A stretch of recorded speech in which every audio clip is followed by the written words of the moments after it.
Hi, everybody. I'm Dinda Elliott. I'm the Executive Director at the Fairbanks Center for Chinese Studies. Welcome to today's Critical Issues Confronting China series. Today, we're delighted to have David Zweig join us for a conversation about China's battle for talent and technology. Firstly, welcome back, Professor Zweig. Thank you very much. I heard you refer to us as your old home, and we're honored that you think of us that way. Always. Professor Zweig was a postdoc here. 40 years ago. 40 years ago. He was on our executive committee, and he has been an affiliate at the Fairbanks Center for many, many years. So we're really delighted to have you back. And Professor Zweig knows a thing or two about China. He was in China in the very early days, before most foreigners were there, studying in Beijing between 1974 and 76, earning a diploma in Mandarin Chinese from the Peking Languages Institute and a diploma in philosophy from from Beida. What I like to say, we studied Marxist-Juyi, Lenin-Juyi, Mao Zedong Sisiang, and the intonation has to be correct. It was perfect Mandarin. Okay, thanks.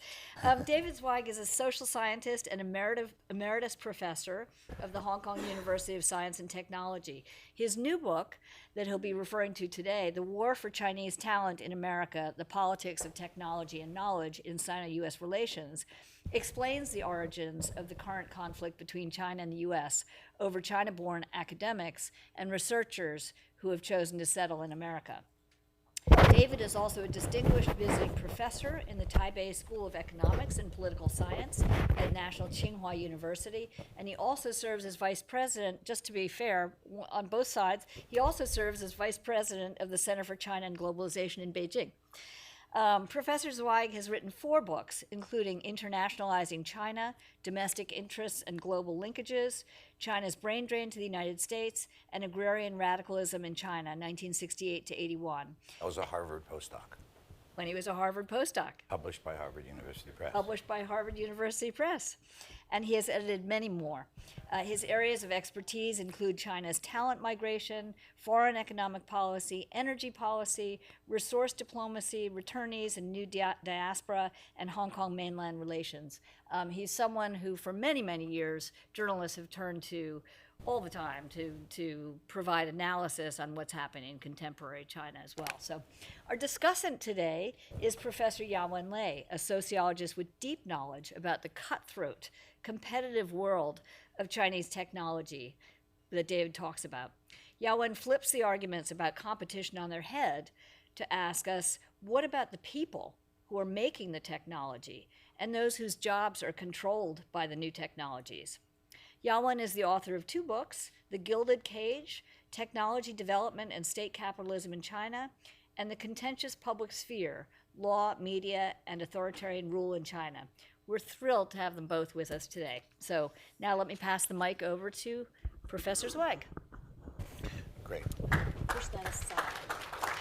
Good. Well, I'm going to start making it difficult for the cameraman right away. I decided, Dinda asked me to adjust my presentation somewhat, so I will focus a little bit more on some of the things that you might be talking about, which is what's happened to the Chinese here, right, and how they've responded, and also the Chinese government's response.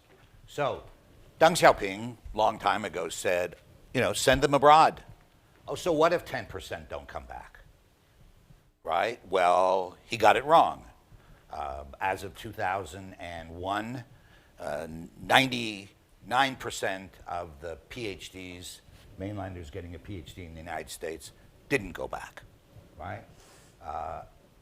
The Center for Strategic and Emerging Technologies at CISET, which if you're doing research, they're a good source. They're quite critical of China, but I think they're a good, useful source. They estimate that 90% of people with a degree in AI aren't going back. So here's a table for you. You can see this is 5-year stay rates in the US for foreign students on temporary visas. 98% of these people were staying. This is for doctoral students, right? 98%. It's improved significantly to 83. Same for India. And the Europeans also. America's an attractive place. right? Here I am, 55, right? I'm a Canadian. That's how I got to China in 74. So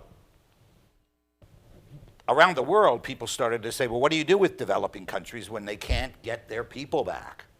How do you deal with the brain drain? Well, one of the strategies was what was called the diaspora option. You utilize the talent in the diaspora. You get them to share their knowledge with you.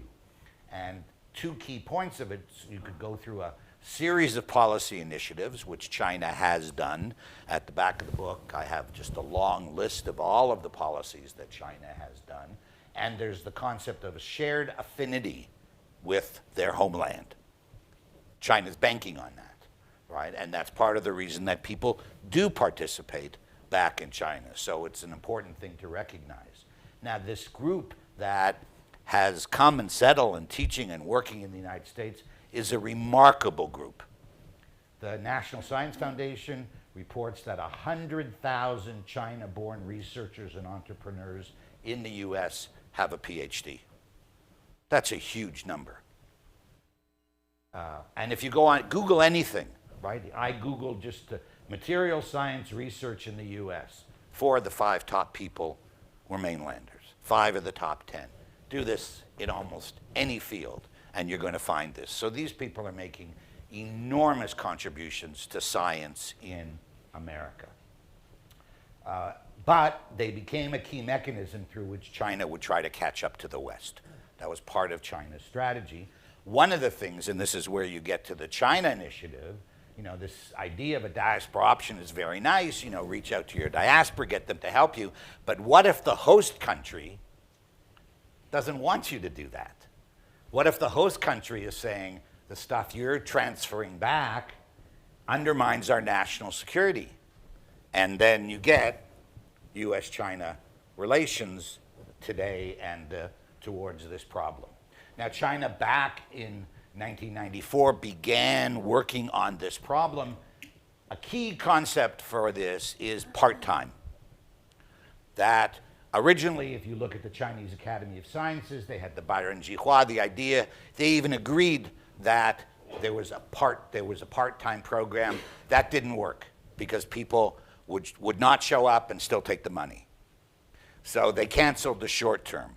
But the Jiang Zemin called for it. The Chengjiang Scholars Program, the Chengjiang Shreja began right away with a part-time program. Part-time meaning you stay in situ, you stay where you're working, but you get some kind of, you don't get the full awards, you don't get the full prestige, but you do get basically to spend summers in China with some kind of support.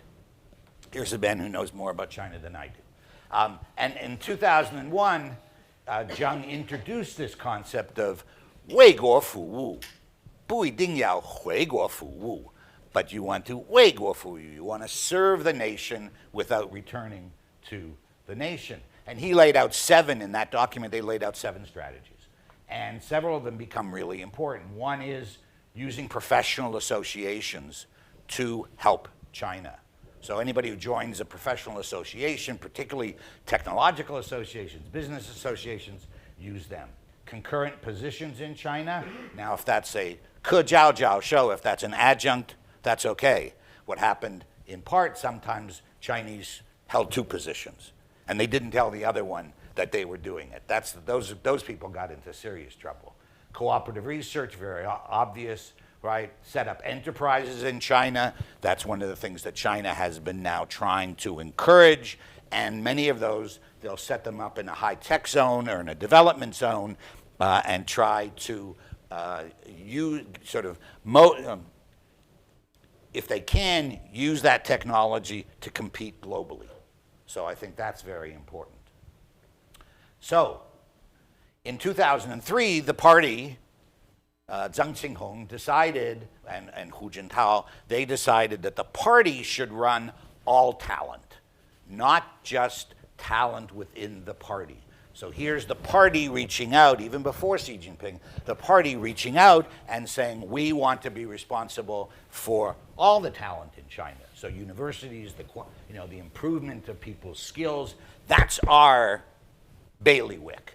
right? Which is a big extension because previous to that, it would have been the Ministry of Education alone or the Ministry of Personnel, right? But they wanted to reach out. And as often happens in China, as soon as the party says something and suggests that there's money for it, all of a sudden, everybody sets up a new organization, right? It's like, you know, the rain comes down. We've seen this with with One Belt, One Road, right? All the programs, right? A bureaucrat in China sees the center say something, and it says, all right, there's money there. I can expand my bureaucracy. I'm going for it. At some point, I can tell you, if anyone asks, about how many one country, two systems institutes there are in China, and I've given lectures to them.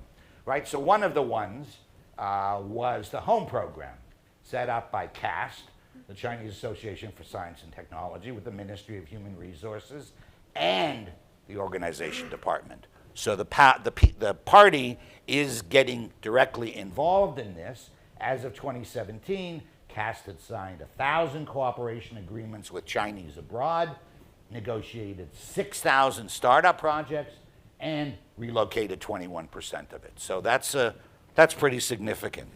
There's more. Two people at CISET. Fedesiak is not there anymore. Emily Weinstein is.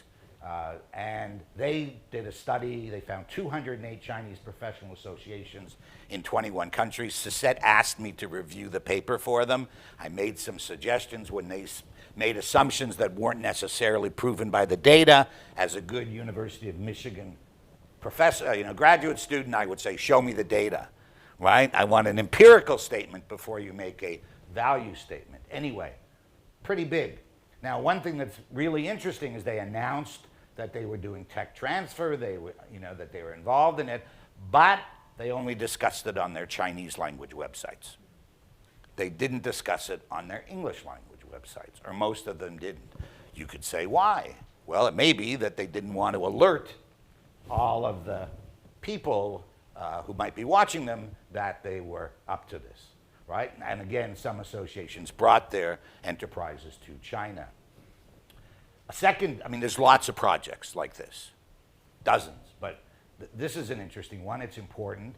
This was the 111 project, started by a lot of people work with SAFIA.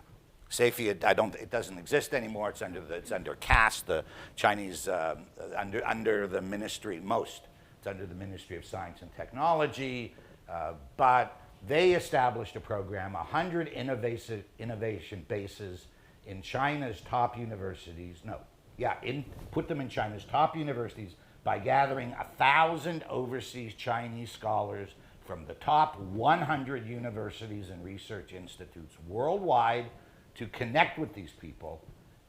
And in the end, they set up 143 bases, 72 universities.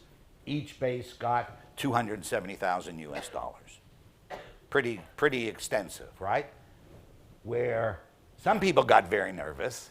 I blocked it out because I'm giving this talk in Washington, but there it often said, the hawks say, uh-oh, this is a problem, right? Why is it a problem? Because several of these projects were with the Seven Sons.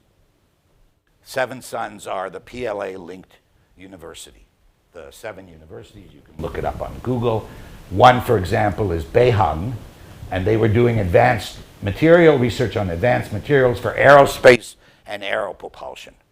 That's got pretty military significance.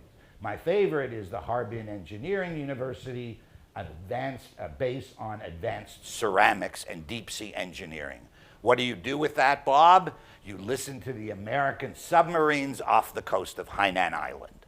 That's what ceramics is used for, right? Largely as it can be used that way. It's not to make Ising Cahu. It's not Jingdejian, right? Kind of stuff. The most infamous of all these programs was the 1,000 Talents. That one got into really big problems in the United States, became very, very famous. And Li Yuanchao, whose name I cannot mention anymore in China, I was told, because I would be digging up factionalism. I was warned I can't talk about him, though he was never charged with anything. He thought that if I have the party I can make these people come back. I can encourage these people to come back full time. And so he did what a good Communist Party leader did. You fa dong chun zhong, right? You mobilize. And so he mobilized, and he mobilized universities all over China. He mobilized cities. Those universities mobilized their professors, and they all reached out across the Pacific, maybe across Europe, and looked for their graduate students, people that they knew, their alumni, whatever, and said, join the program. And two of the cases, I was an expert witness for two cases under the China Initiative. I wrote briefs to defend them. And both those people had joined the 1,000 Talents Plan in 2011 when it was okay. The United States thought it was fine, no problem to join. But I did a research project on this, and I found out that of the people that had been recruited in 2011, only 26% returned full time. So even Li Yuanchao couldn't succeed. All right? Still the part-time. And if I've got a moment, I'll tell you one of my favorite moments of my research life. I gave Li Yuanchao a report in a small setting, telling him why he couldn't get the people back full time. I gave him this data, which he probably knew it, but nobody had ever gone out and collected the data for him because his staff didn't go to the University of Michigan. And so I found that the main reason that they didn't want to go back is 官员的权力太大. The power of bureaucrats is too big. You're a world-class scientist, you go back, you go into an Academy of Sciences, and all of a sudden the director of your institute can say, you can't apply this year because he's got his network and he wants his people to apply. And so Li Yuanchao turns to the president of Dalian Ligong Daxue, the Dalian University of Science and Technology, or Technical University, and he says, 这个外国人说你的权力太大. This foreigner said, you have too much power, what do you think? Right? 对不对? 你同意不同意? And they got into a huge fight. And the guy was fired about 4 months later because I knew from the bus ride that he didn't like the 1,000 Talents Plan. And I think he was invited to this workshop because he didn't like it, and that Li Yuanchao was going to nail him. And I became the tool for that, but the nice thing was I was on the inside. So here's some of the programs, part-time, full-time. This is a long list, and there's more.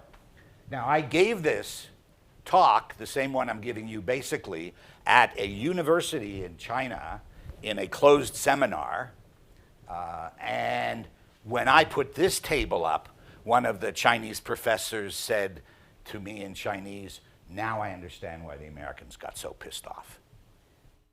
Right? They were just, it's a big thing. No other country has programs at this level. Right? Most countries have one or two programs. Right? Canada has the Canada Research Chairs, which I tried to get once. But most countries have one, two. There's the Humboldt in Germany. The US has maybe 2 or 3 big ones, but this is China's style. This is talent recruitment with 中国特色的, right? This is a recruitment with Chinese characteristics, right? And here's the 8,000. The estimates were that there were 8,000 talents people, full and part-time, but we know that an awful lot of them were part-time. And the US government estimated that there were 2,600 plus people in the United States who had joined the 1,000 Talents Plan. And they became one of the targets, a big target. So I also wanted to say, how do these people engage? Well, one of the ways to find out is go online. For those of you who are graduate students or researchers, go online and look for pinyin names. Right? You can always tell a Chinese professor, though your spelling is strange, right? Because are you? Originally from Taiwan. Ah, that's why, right. That's why I wrote it down, right? Originally from Taiwan. So you can always tell when someone's from the mainland, right? The pinyin names are always different, right? And so we did that. We found 121 top China-born scholars, 18 US universities, 4 in the UK. And what did we find? This very talented group. 35% of them held joint positions. 6% of them ran labs in China, which means a lot of transfer, right? They're running a lab or they're participating in a lab in the United States, and they've set up a lab under one of these talent programs because, where is it? No, it should be joined a talent program, right? Did that disappear? Anyway, I think it was 60% of them joined a talent program of these people. So lots of people got recruited into these programs. So I can be brief on this. Why do people join? I believe one of the major motivations is to help China. Call me softy, call me, too easy. But a lot of my interviews, Chinese PhD students in Australia, in Canada, in the US, they've done research, and one of the things that they always talk about is that the Chinese will say, oh, I owe it to my country, they gave me a high school education, we're a common culture, all these things, a kind of affinity. That's very, very important. So there's quotes here, right, which you can read. But there is no doubt that a significant number of people did it for their personal advancement. You get a laboratory. Maybe you couldn't get a laboratory in the United States, but you go to China, you get a laboratory. You get 20 research assistants instead of 2, right? You can do your research much more readily. I interviewed a guy who told me in Europe I could get 3. Here, I have 20 research assistants, right? Some just set up their own companies. Some stole it and sold it. I also believe that many people took back cancer-related technology or information, and then immediately they give it to a hospital. They can become the vice president of the hospital and the director of a cancer lab. I've seen that only once, but I believe it's probably not uncommon. And cancer, for me, is a really important part of this story. I believe in U.S. national security. I believe that the United States has the right to defend its national security, but it should not be screwing up cross-national work on cancer. And it does. It did it. And it did it partly through the NIH, right? Obama talked about moonshot. The 2 countries signed an agreement in 2010. It was renewed in 2015. You're a mainland professor, China-born professor. You're working in a university in the United States. You look around, should I continue to do this research or am I going to get in trouble? Government saying, go for it, right? 2015, the same year that the FBI starts looking for 1,000 talents people and starts warning us, look out. Anyway, Xi mobilized China. Once Xi becomes the leader, he believes strongly in getting the overseas Chinese to help. He did something which I think, sorry guys, Xi Jinping, sorry, was a mistake. What he does is, at a meeting of the Tongzhanbu, he says that the 海外学者是统战工作的一个焦点, that they should be a focal point of United Front work. If I'm sitting in the FBI, and I know this document, I see this, what does that mean to me? It means that people in the Communist Party, the United Front Work Department, are going to be running around the United States trying to get this technology. I have very good Chinese friends who like my presentation, and they thank me for saying this because this put a target on their back. That's how they feel, that Xi Jinping actually put a target on their back by saying this. He didn't say it so publicly, but the documents are there. Another thing he said was mobilize talents to engage in offshore innovation in foreign countries and then bring those innovations back. So take advantage of the American market, take advantage of any kind of money you can get overseas, set that up, get the project running, and then bring that project back to China. That was very much, and every high-tech zone in China has these points around the country. Zhongguancun must have 6 different centers in different countries where they're doing this kind of work.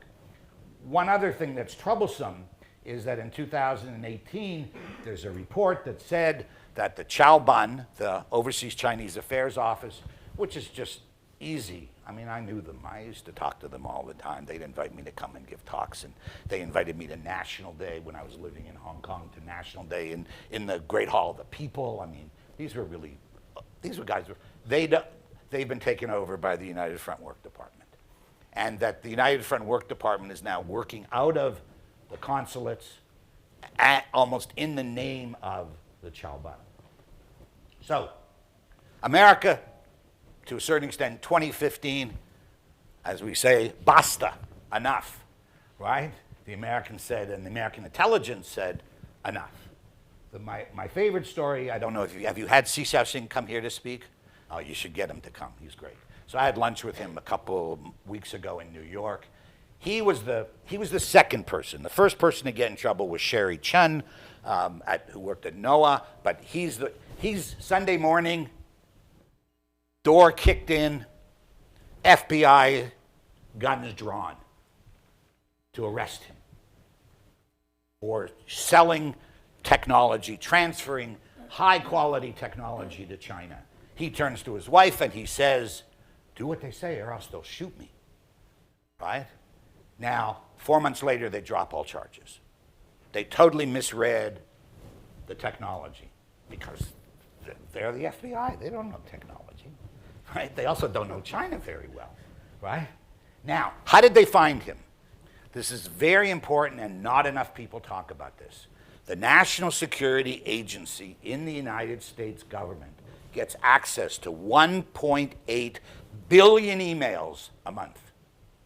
This is what Snowden was, the kind of Snowden thing.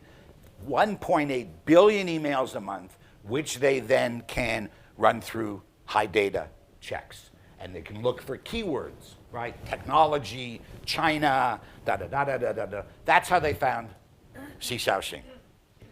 But if you're a mainline professor teaching, or a China-born professor, and you're here, you know that if you have exchange across the Pacific and you use the words technology or some kind of word, the FBI may decide you've done something wrong, and they have the right to investigate you without a court order. They can tap your phone without a court order. So it's no surprise that, as I will show you at the end, the collaborative research is going down dramatically.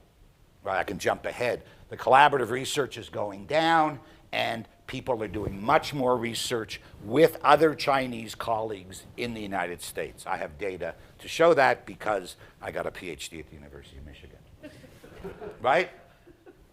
As compared to Columbia. That's targeted at Ross sitting up there. And so, as I said, created deep fear. FBI put out a notice. To add on top of this, China-U.S. relations really started to go down the tubes. Spring of 2018. That's when the trade war begins. That's when the what do you call it? The USTR, the trade office, accuses China of being an unfair trader. It's also the Department of Defense declares China a strategic competitor that wants to achieve global preeminence in the future. So it's the enemy that's trying to outdo us. Ray goes in front of the Senate Intelligence Committee and says that China's use of non-traditional collectors, really important word. Si Xiaoxing hates that word. What does it mean?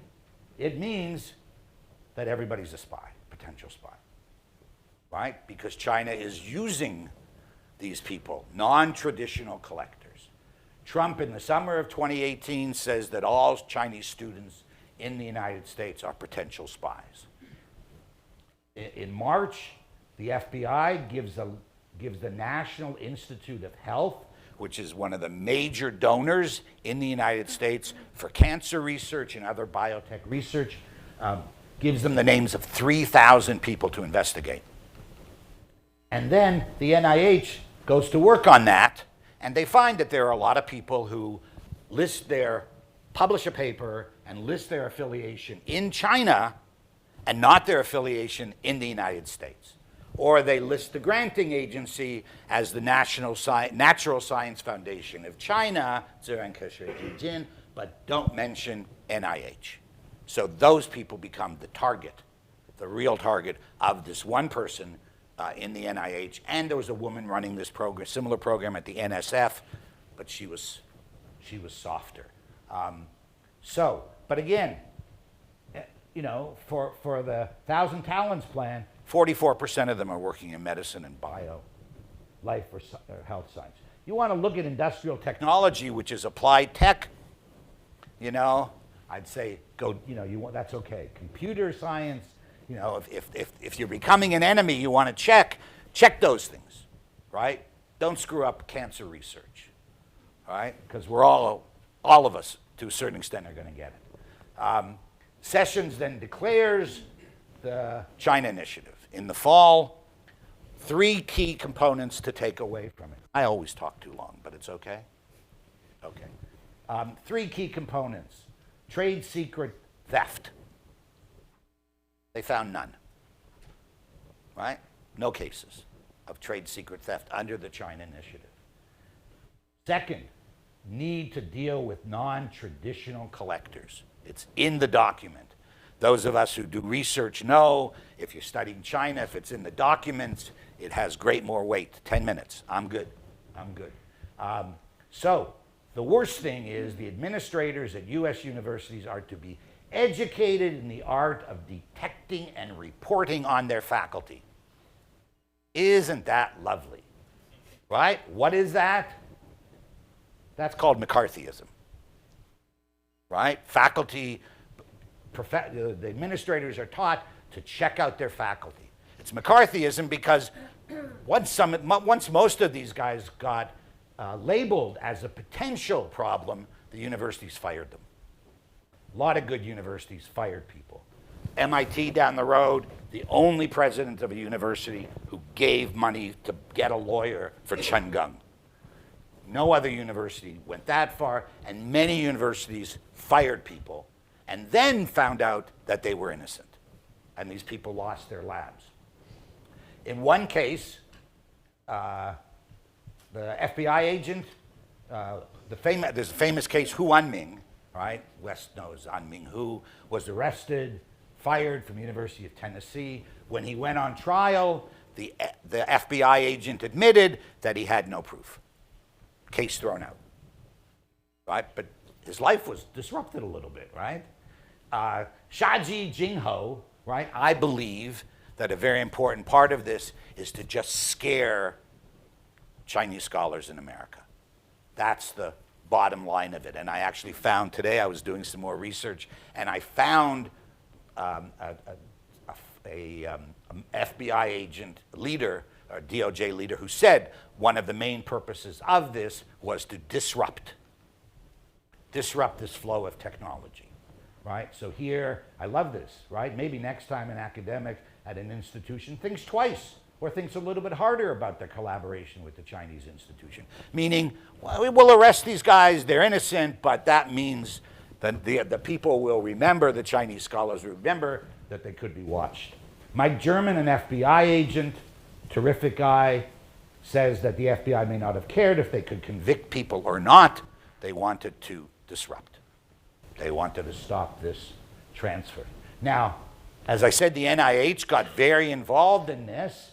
They gave out lists of possible concern. The head of their Office of Extramural Research says, I want to clean the NIH ecosystem of the 1,000 Talents Plan. In other words, if you join the 1,000 Talents Plan, I'm going to get you. They sent out letters to lots of universities, and then it is possible, I have no proof, it's possible, some people say, that he then picked up the phone and phoned universities and said, I gave you a name, I want that guy gone. So at University of North Carolina, there was a guy that NIH wanted to get rid of. And they warned them that if they didn't fire him, they'd lose $1 billion in research from the NIH. Campaign. Sounds like a Maoist campaign, right? NIH, this is their data. This is actually the name of the guy who ran this program.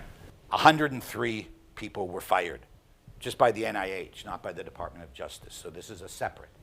And 57% as of the end of 2022 still didn't know if they were going to get fired. Still didn't know what their case was. Living in, as we would say, limbo. I'm running out of time. So I have 2 case studies in the book. If someone wants to ask me, I'll tell you, I wound up being expert witness for 2 cases. These are in the book I have 6 cases.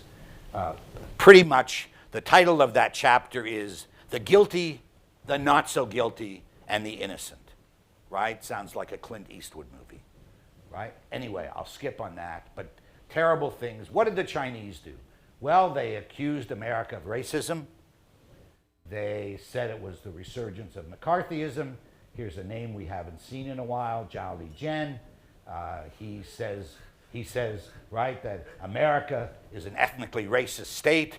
In other words, you do it, we don't do it in Xinjiang and Tibet. But you do it, or trying to justify that, right? The overall response was, don't discuss the program. Bury it. You can read this faster than I can say. Bury it, right? The message went out. No longer can you talk about it. When I went to China last December, I was told nobody talks about talent programs, right? And particularly not the 1,000 Talents program, because I was asking people about that. But they did keep it going under a different name.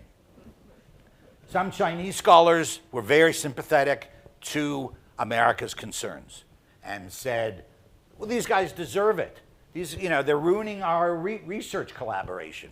They're making life difficult for us. Some Chinese got money from NIH. Chinese in China could get money from NIH for projects.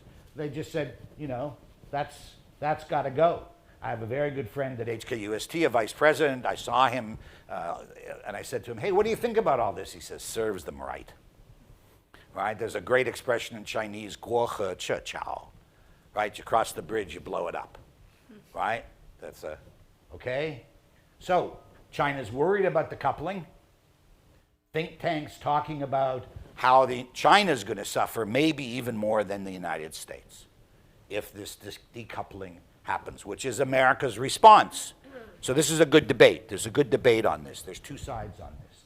But the head of the NSFC is worried that China's going to be isolated because of this whole problem. Now, here you can see, so here's my last bit of data. So here you can see China is going inward. They're publishing more, the red line, but they're global, collaborative, international, going down, particularly with the United States. All right? What did the scholars also formed organize? I can skip this. Here, they're leaving, right? Xie Yu used to teach at Michigan, right? Really smart guy, right? So I'm in touch with him. I'm going to Princeton in November to present this. They were able to find the numbers are going back. And not only are the numbers going up, not only are the numbers going back, but good people are going back. Now this shows, again, the point that cooperative projects, the Chinese-born professors are not cooperating across the Pacific anymore. This is NIH application, successful applicants. It's a database that's available, and you can see that between 2022 and 2023, the number of applicants to work with other Chinese in China, in the US, doubles. Right? So they're not working across the Pacific, they're finding partners in the US. This is 2 data sets, 2 surveys, one about the US, one about Canada. A friend of mine did this. And this is how Chinese are feeling these days. You can say, oh, they're not feeling so good. Well, they're not. Afraid to collaborate with China, 42%. feel racially profiled by their government. U.S. 42%. In the Canada, it's only 19%. Canada's also going through this kind of craziness, right? Looking for enemies internally. But you can see, intend or plan to relocate. You got a PhD, you ain't staying. You don't have citizenship, you're on like 50-50 chance you're leaving, Right? but you could be going to Europe. So part of the problem also for the U.S. is The Europeans may just be getting a lot better because people could go to Europe. I have a slide that shows that OECD publications are going up. China's going up, OECD's going up, America's going down. Students aren't coming. Here it is. Published scientists not moving to U.S. These are the people who have published. They're either going back to China or They're going to Europe. and the numbers going to the U.S. are dropping. Okay, so Conclude. this is really, Susan Shirk calls this the tragedy of the research commons. This is two sides that do research together, that have been doing research together, and it's a tragedy because it's falling apart. And she's no dove, though some people think she's a little dovish. But compared to who, right? Now, part of it is that, this is becoming, the science is becoming part of the competition and the almost conflict between the United States and China. China, to a certain extent, asked for it. My own view, over the top. The list, the number of programs, the language that the leadership has used, the strategies, over the top. Triggered an American response, and then the Americans on their own overreacted. That's basically the story, and we're the losers. World science is the losers. Chinese scholars, particularly, and is living in this society, who could have been here 30 years. Xi Xiaoxing says to me, where am I going to go? I'm an American. I've lived more years in America than I have in China. My kids are American. Where am I going to go? Right? But to a certain extent, members of U.S. Congress, which have reintroduced or trying to reintroduce the China initiative, they want them to leave. They want them to stop. They want them to stop working. Anyway, I'll stop there.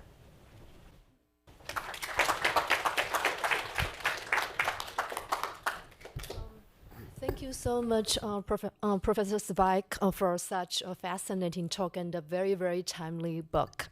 So because we only have around 8 minutes left, I will just ask perhaps... Don't we have till a quarter after? 25. Yeah, we have Oh, 25. okay, Yeah. that's great. Yeah. So I have, so I don't want to monopolize the discussion. So Like I I will did. just ask a few questions, maybe 2 questions before we open it up for further discussion in the room. So the first question is about Sino-US relation, global talent flows. And your talk highlights China initiative on Chinese scientists in the U.S.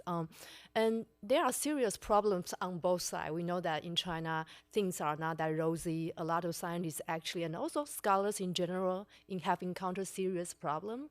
And maybe one of the most famous recent example is a sociologist, Professor Ding Xingzhao at Zhejiang University. And a lot of people who actually encounter problem and find, and actually they lose their protection after the leader who hired them left the position. And on the U.S. side, we see also a lot very difficult situations. People left their jobs. So what do you see as the most lasting effects of China initiative on the global flow of scientific talent? And given the broader geopolitical tension between the two countries, and how do you think about the war of talent will evolve? You show us some statistics in recent years, but I just want to know how you look at the future. And will more scientists and researchers move back to China, or is there potential for a shift in global talent flow to other regions? You talk about Europe. Yeah, Europe. And I also have a question specific about Hong Kong because you told there for so many years. And so Hong Kong has been influenced by geopolitical tension and increasing political control of the PRC government. And how do you observe the flow of different kinds of talent in university in Hong Kong? And from what I understand, it has become increasingly difficult for a university in Hong Kong, including your former employee, to hire people there and retain the faculty members. And we have Hire all people or hire foreigners Faculty. or overseas trained? I think just as I know some like people who are teaching sociology department told me it's- Rowena, who's coming here to speak, yeah, just kind of lost her job. yeah, how things become very different because I know that for some people in the U.S. in the past, when they are thinking about potential job market, Hong Kong is one of the best options, like Singapore. Right. And if they don't find job here, then they go to Hong Kong. But now, seemingly, Hong Kong become less attractive over time. So the first question is about the global flow of talents, and the second question is about balancing national security and collaboration. So how do you think about governments, like particularly in the U.S., can balance legitimate national security concern with the need for international scientific collaboration? You mentioned the importance of cancer research, right, across all society, and you seem to suggest the need to really clearly and narrowly define national security concerns, right? And do you see a path forward that can mitigate these kind of tensions and negative consequences? How do you want me to do this? You want me to answer these questions or? Okay, so I'll be brief. One thing, thank you for your comments. One thing that some of you may not know, Dingxing Zhao was teaching at the University of Chicago, right? Right. Very famous, one of the best sociologists in the United States working on China, and he went back. Yeah, and then because he into- didn't want to have my job. That's the reason I have the job today. Because he was coming here? No, I think they gave him an offer like a long time ago, but then he didn't take it, and I think Marty accepted the offer, and Marty retired. Anyway, so this is not just anybody, right? This is a guy who brings really prestige to Zhejiang University, right? And so he's gotten into trouble. Lasting effect, I would say, depends what field you're working in. I think mainlanders here have to think about whether or not to go back. There are some new opportunities. There's Westlake University, set up outside of Hangzhou, which is set up by an influential returnee. Returnees are going there. I tried to get there, but I couldn't get another time. I didn't get there. I wanted to find out what the place was really like, so I think the numbers leaving could go up. If nobody said, what about the election, which I'm sure you'll say, if Trump wins, this talent flow will increase dramatically.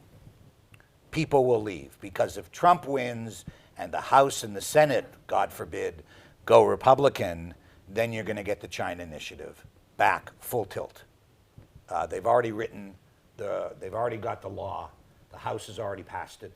They just can't get it past the Senate. And the president firmly believes in this. So that would be, the flow will increase. Germany may be quite happy.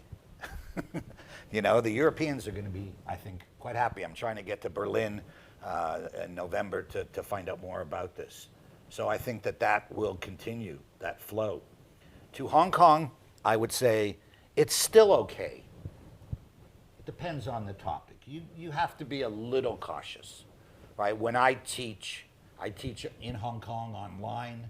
I do not call for Hong Kong independence. But I can talk about the movement, right? What happened. And I'm teaching mainland students. So you have to be a little more careful. One big problem is it's very hard to go into China to do research. If you look at my life I've spent most of my life at the Jicang, right? At the grassroots. I lived in the countryside in the early 80s, right? During Baoqian Daohu, during decollectivization. I've run around China for for decades. That's part of why I know what I know, even though I may not know much. But that generation is going to change. In Taiwan, the Institute for International Relations at Zhengzhou University said we have to start a program called Studying China Without China.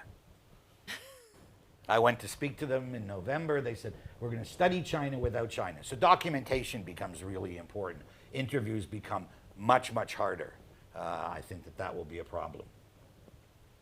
Balancing, that's the key. So there's this slogan that says, small fields, big walls. And that sort of gives you the sense of what you want. The question is, what is a small field? And you have the problem, I cut myself off, you have the problem of dual-use technology, right? Technologies that can easily be transferred or potentially transferred into military. And you've got China with its military, fusion, military, what's the term, Bob? Civilian, military-civilian fusion, putting pressure on companies that if they're doing technology development, it should be useful to the PLA. So that's a really big thing to be worried about. What I think needs to be done is a couple things. One is you need try to get dialogue on both sides. Try and get Chinese scholars to sit down in China with both Chinese scholars and American scholars, white ethnically, scholars here to talk about the problems. Make a code of conduct. Write it up. What's acceptable? What's not acceptable? Carrying two jobs, that's not acceptable. Not putting on your grant application that you're getting money from China, that's just not acceptable, right? That needs to be codified very clearly. One second. And the other thing is that the United States government needs to be much clearer in what is potentially going to get you in trouble. And there are people pressing the United States government. Will this government do it? I'm not sure, but there are people who are thinking about this. I did a project, the National Academy of Sciences, Engineering and Medicine. There's good people in there. They know the problem. They've just done a report on the problem.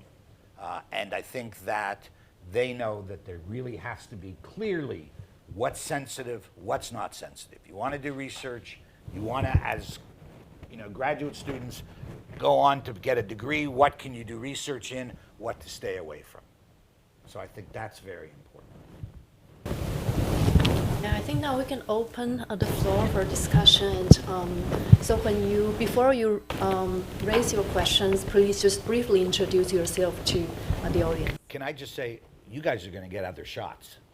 Can we first see if people, yes, sir.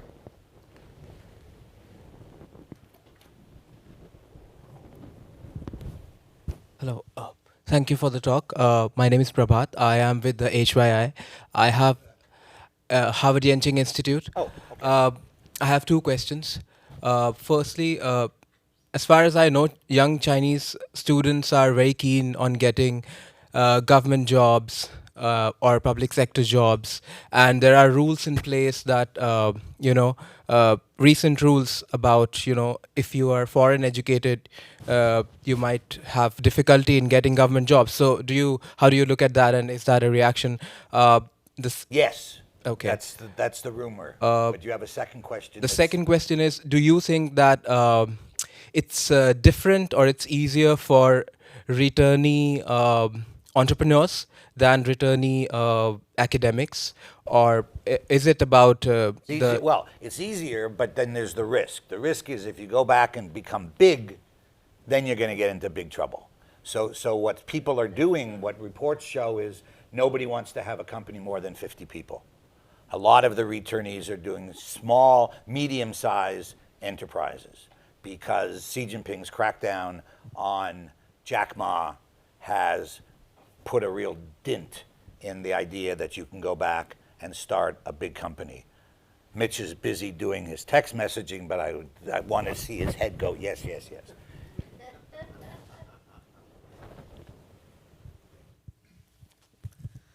Thanks, Professor. I'm George. I'm from Government Department, a PhD student.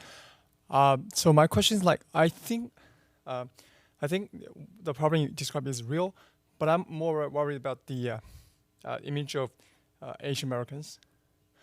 So because the dilemma is the problem is real, but things 99% of Asian Americans are innocent.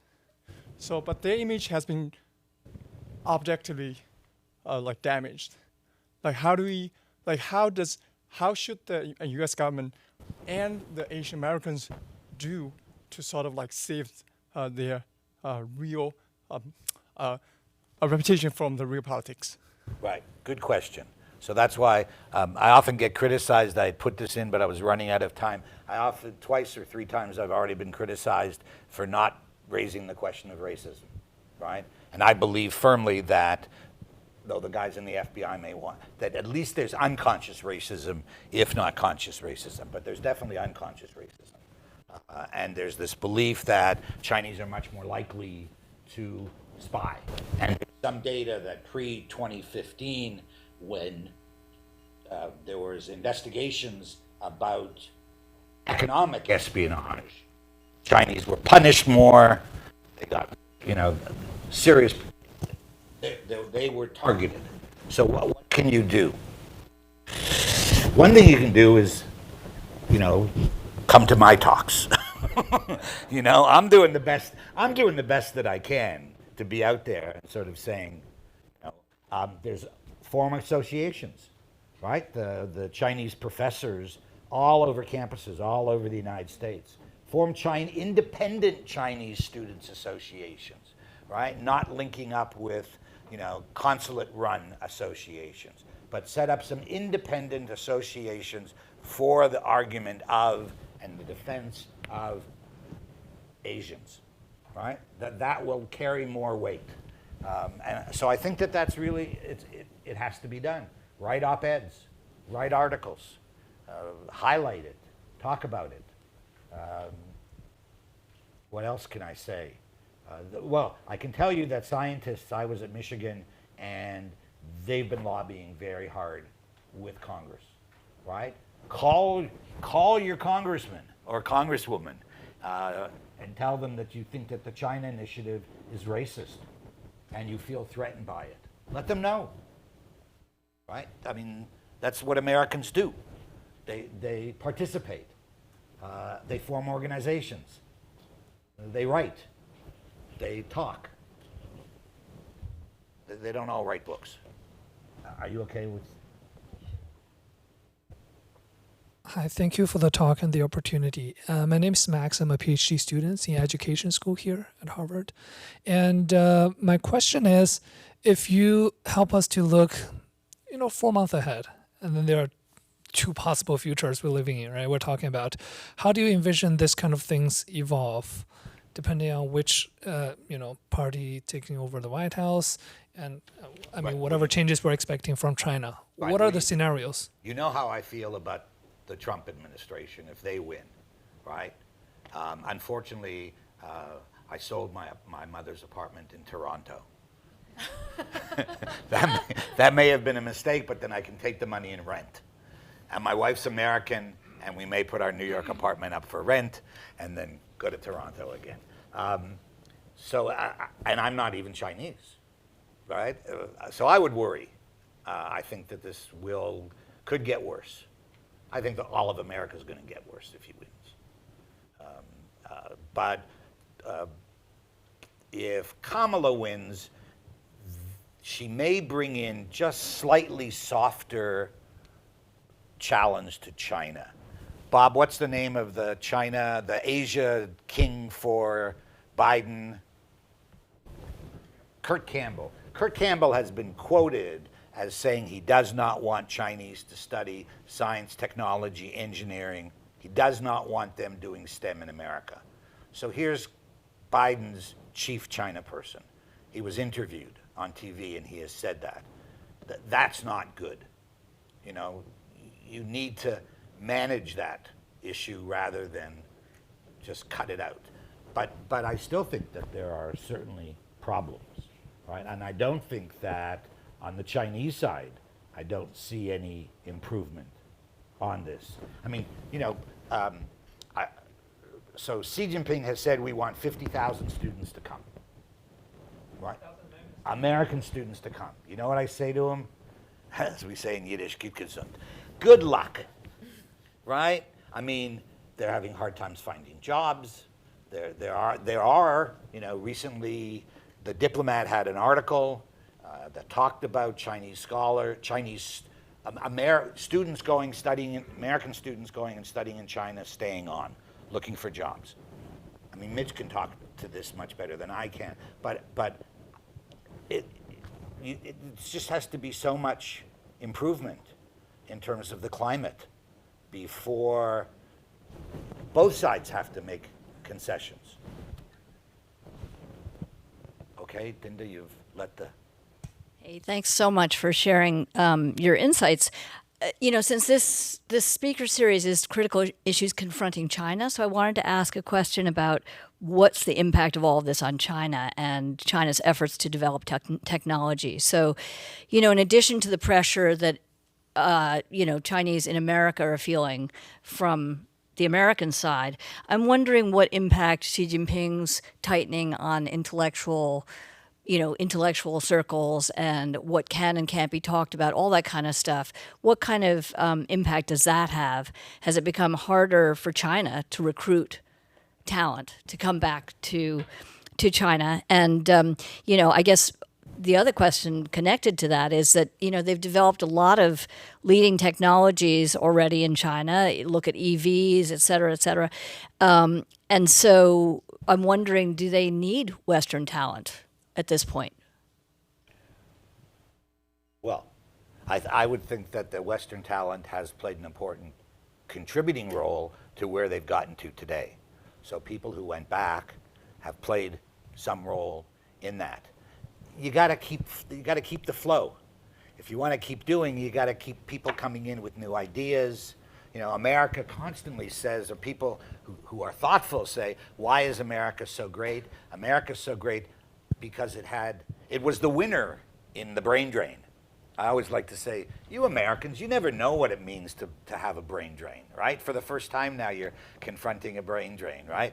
Everybody else has had a brain drain, and most of those brains have come to America, which is one of the reasons, the argument being that that's why America does so well. If people stop coming to China, it's a problem, my view. So what's the impact of Xi Jinping's Well, brain? I think that we haven't seen that the numbers are going down going back to China, right? The numbers seem to be going up, but there's still tightness, right? I was not able to go visit Westlake. I should have been able to go see Westlake, but it was. There needs to be more flow. China hasn't changed so much. So I've got a former graduate student, a PhD. He's having political problems, not because he's a returnee, but now it's returnees versus local. Who gets to be a Chengjiang scholar, right? So who gets to be elevated? Well, he can't be, right? He's a much better scholar, but he can't be because he doesn't have anybody in the small room arguing for him, right? Saying, this is the guy, he's really good, he's doing more, he's a better teacher, he should be the guy being the Chengjiang. No. My former student says, I can't get to be a Chengjiang and people who are weaker. Now, this is an important part of what Li Yuanchao was all about. If you read Li Yuanchao's speeches, which I was able to get a handle on, he wanted to improve the culture of science in China. And these kinds of problems, the allocation money based on quality, not based on guanxi, those kinds of things. But there's no doubt China's doing quite well, right? Could they do better if they had a more open system? But they're so paranoid that everything is national security, so that's got to stifle, from my view. But, you know, authoritarian regimes can grow, but I don't track I'm not I don't track the technology. I mean, there's ways to track this. You could go on to the websites of the Chinese Academy of Sciences and look for new recruit PhDs and see what fields they're working in. Go into key laboratories. Some of that stuff's open, which is surprising. I did a project based on that. Mitch. Following on that, actually. Mitch Presnick, visiting fellow at Fairbank. David, thanks for this. My follow-up question is related to Dinda's, actually. So China, according to the Australian Strategic Policy Institute, is leading in 53 out of 64 areas of critical technologies. China is now graduating more STEM grads than the rest of the world combined, 4.7 million last year versus 9 in the world, the rest total. Patents, more than the U.S., Japan, South Korea combined, high-quality patents, not even more if you include all the non-high quality. And then research papers. So what do you think? The question is, how is this good for the U.S. to be decoupling from China when it sounds to me like we should be getting closer, finding out what's going on, not getting further away? How is the argument not a relative risk argument instead of an absolute risk argument?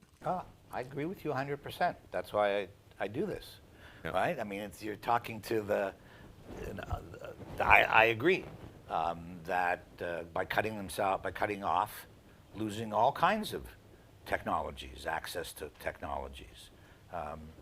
The United States is totally worried about losing its technology to China, right? But then the Chinese have to be willing to cooperate. Right? Do they share their technology? They may in joint ventures, Mitch, you know the business community much better than I do, right? To what extent, if you go in and you try and work with a Chinese firm that's got cutting edge technology, are you going to be able to get access to it? Or are they going to just try and get your technology, right? For a long time, they've just largely got your technology. So what do you think? I think it's a new day. Say more. You got 2 minutes. Yeah, we are actually out of time, David. 1 minute. I know. 30 seconds. Well, I think that it's first of all, it's a new day, so that that playbook is well known to our side, and we know how to inoculate ourselves from it. It's not like the old days where basically we needed access and we were willing to do anything for it. Now we actually do have something of a united front, and we're vertically integrated in a way we haven't been in 45 years. So if there was ever a time for us to be able to have that argument and have parity, it's now. That's the first point. Second point on JVs, yeah, I'd say that when it comes to things like tariffs, I feel a lot better about tariffs if they are part of a program to encourage Chinese investment in key technologies in the United States. We can require access to those technologies and transfer them here under 50-50 JVs, just like they did with us. And same thing with reshoring manufacturing. They're the leader in advanced manufacturing, automated manufacturing. That's what we need. It seems to me that there's more advantage than risk, and I'm trying to understand when that's going to get socialized in policy circles, because it's quite obvious to everyone in the business circles, including AmCham and U.S.-China Business Council. That's my view.